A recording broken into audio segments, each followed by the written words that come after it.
Grandir aux côtés de Gérard Depardieu, voilà qui doit avoir du panache. C'est ce qu'explique en tout cas sa fille Julie dans le livre Ces petites phrases qui ont influencé leur vie, de Thierry Welloff, qui paraît aux éditions Flammarion le mercredi 8 février 2023. Dans cet ouvrage, on retrouve les témoignages de Thomas Dutronc, François Berléand, de Stéphane Bern,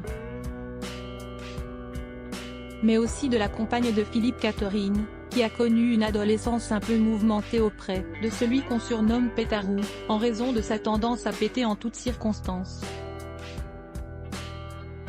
Il fallait mettre la table, éplucher les pommes de terre et tout le reste.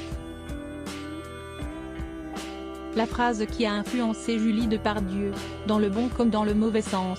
Point d'interrogation. Le monde appartient à ceux qui se lèvent tôt, explique-t-elle à Thierry Welloff. J'ai entendu ça toute ma vie d'enfant. On habitait à Bougival, mon père se levait à 6 ou 7 heures et frétillait déjà dans la cuisine. Et que tu dépassais 9 heures, tu te faisais vilipender.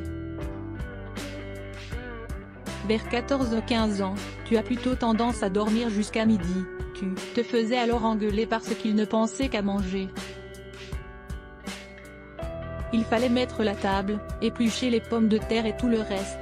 Gérard Depardieu pensait sans doute inculquer, à ses enfants, quelques valeurs, dont celle du réveil aux aurores. Mais ces méthodes ont finalement eu l'effet inverse pour Julie, désormais, maman de Billy et Alfred 11 et 10 ans. Je ne suis pas du tout du matin, assure-t-elle.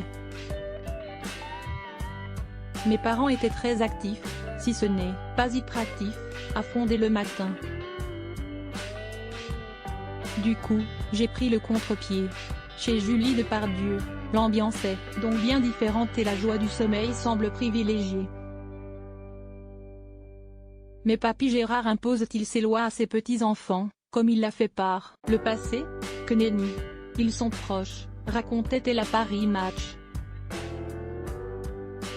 Il s'en occupe, il leur prépare à manger, ils s'amusent ensemble. Il adore les provoquer, leur balancer des bêtises. On croirait qu'il a 5 ans. 2 salles, 2 ambiances.